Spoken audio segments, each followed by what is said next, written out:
네, 안녕하십니까. 안녕하십니까. 네, 네, 선생님 오늘은 어떤 실험을 하게 될까요? 자, 오늘은 식물세포의 삼투현상 관찰 실험. 자, 삼투현상이란 말이 조금 어려우실 텐데요. 그 양파세포를 가지고 실험을 해볼 생각입니다. 그러면 삼투 현상에 대해서 간단히 한번 설명을 해주실까요?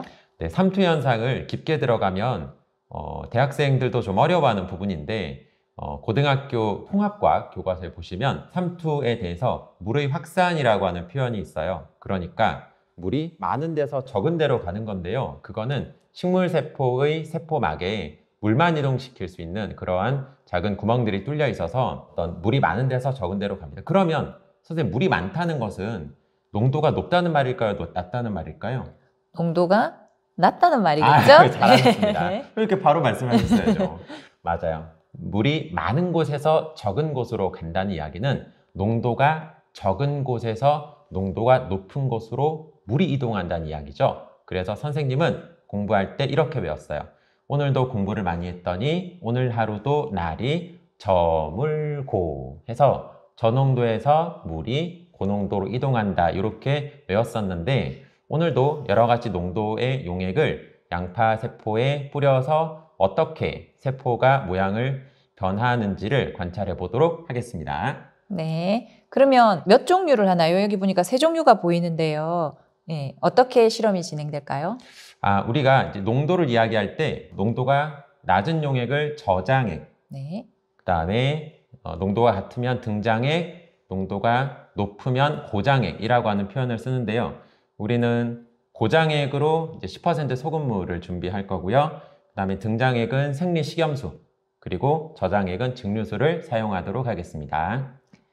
그러면 소금물, 10% 소금물을 만들어 봐야겠네요. 네, 그렇습니다. 그러면 지금부터 한번 만들어 볼까요? 네, 만들어 보시죠. 보시죠.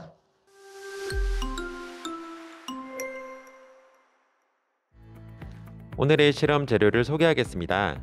식물세포로 사용할 적양파, 표피세포를 채취하기 위한 해부칼과 핀셋, 프레파라트 제작을 위한 받침유리와 덮개유리, 농도가 다른 수용액, 10% 소금물 제조를 위한 전자저울과 염화나트륨 그리고 약숟가락, 일회용 스포이드입니다.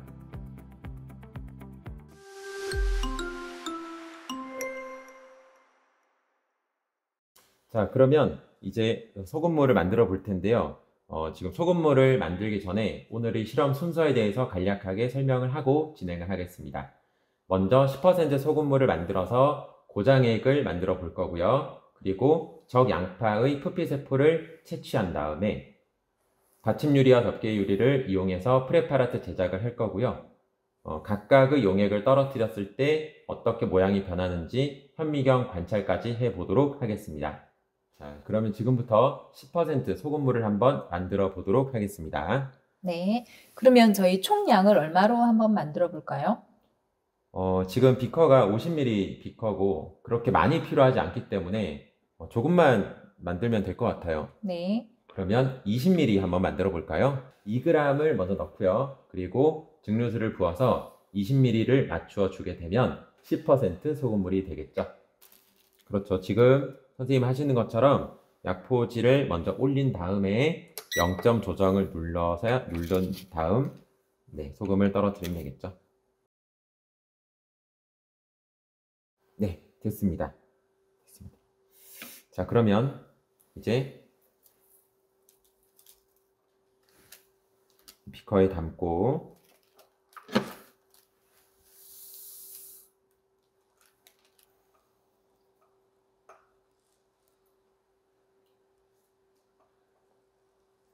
네, 지금 20ml를 대충 맞춰 주신 것 같아요. 네.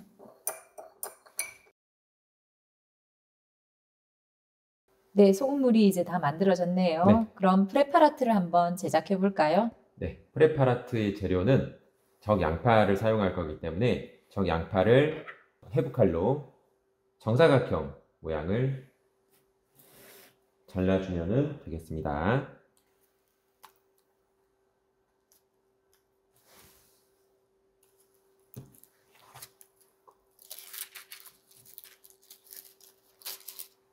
잘랐으면은 핀셋으로 벗겨주면 되겠죠?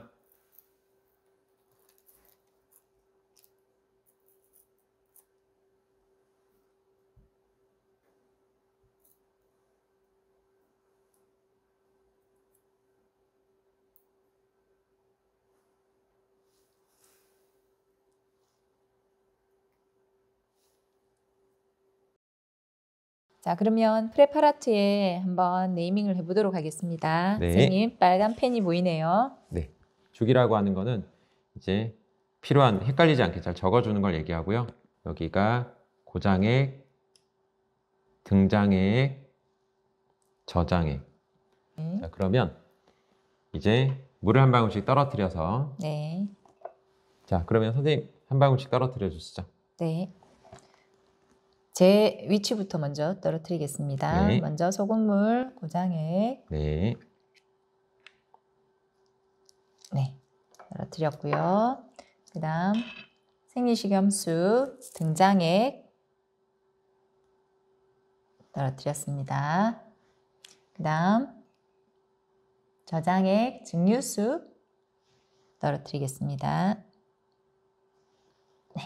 네, 지금 굉장히 잘하셨는데요. 스포이드를 쓸 때는 바깥에서 눌러가지고 넣은 다음에 힘을 빼야 기포 없이 올라오는 걸 너무 잘해 주셨어요, 선생님. 아, 그랬나요? 네. 자, 그러면 감사합니다. 이제 하나씩 덮어보도록 하겠습니다.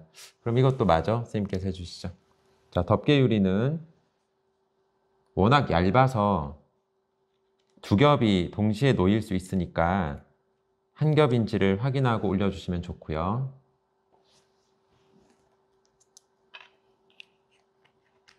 자, 이렇게 해서 모두 프레파라트 제작이 완성되었습니다.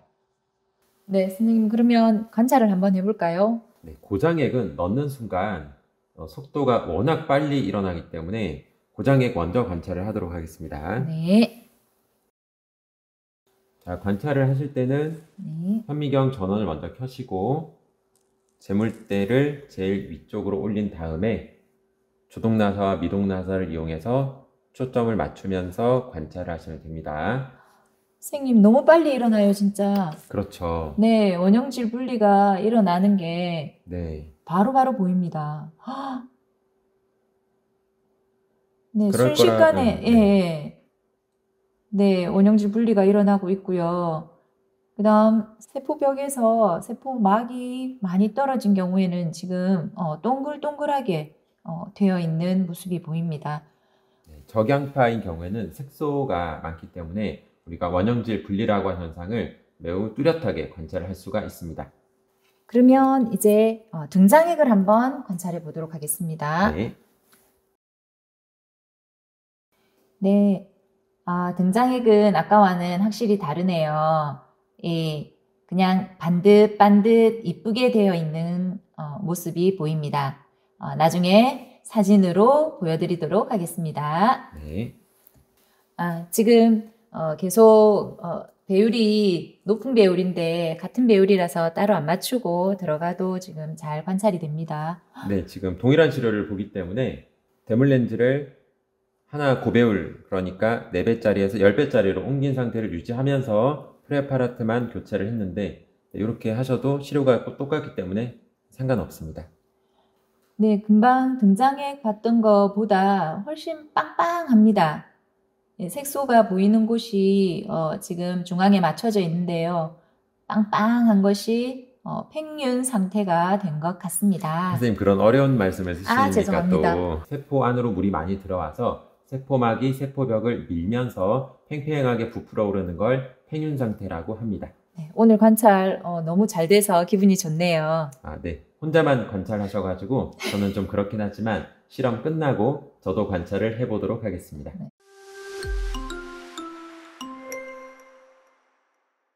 네, 선생님이 그러면 오늘 실험 정리 한번 해주실까요? 네, 오늘의 실험은 식물세포의 삼투 현상 관찰이었는데요.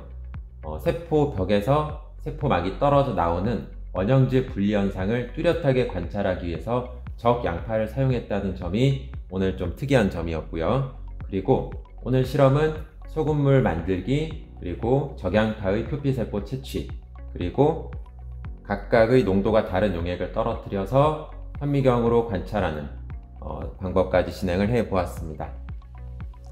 네, 그러면 오늘 실험 결과가 어땠는지 이것도 한번 같이 정리를 해볼까요? 네, 고장액을 떨어뜨렸을 때는 어땠죠? 고장액을 떨어뜨렸을 때는 원형질 분리가 일어나서 색깔이 있는 부분이 이렇게 쪼그라드는 모습을 보였습니다. 네, 우리는 10% 소금물을 사용해서 속도가 너무 빨리 일어났는데 원형질 분리가 일어나는 과정을 조금 천천히 보고 싶으신 분들은 5% 또는 그 이하에서 관찰을 서서히 해보시는 것도 좋은 방법이라고 생각합니다. 자, 그러면 등장액도 선생님 설명해 주시죠. 네, 등장액에서는 세포의 모양 그대로인 것 같습니다. 저장액에서는요? 저장액에서는 등장액보다는 조금 더 빵빵한 모습을 볼 수 있었습니다. 그 상태를 아까 뭐라고 하셨죠? 팽윤이라고 했을까요? 맞습니다. 네. 그래서 가장 팽팽한 상태를 최대 팽윤이라고 한 용어도 사용한다는 점 참고로 알려드립니다. 자, 그러면 오늘 실험은 여기서 마무리하도록 하겠습니다. 감사합니다. 네, 수고하셨습니다. 수고하셨습니다.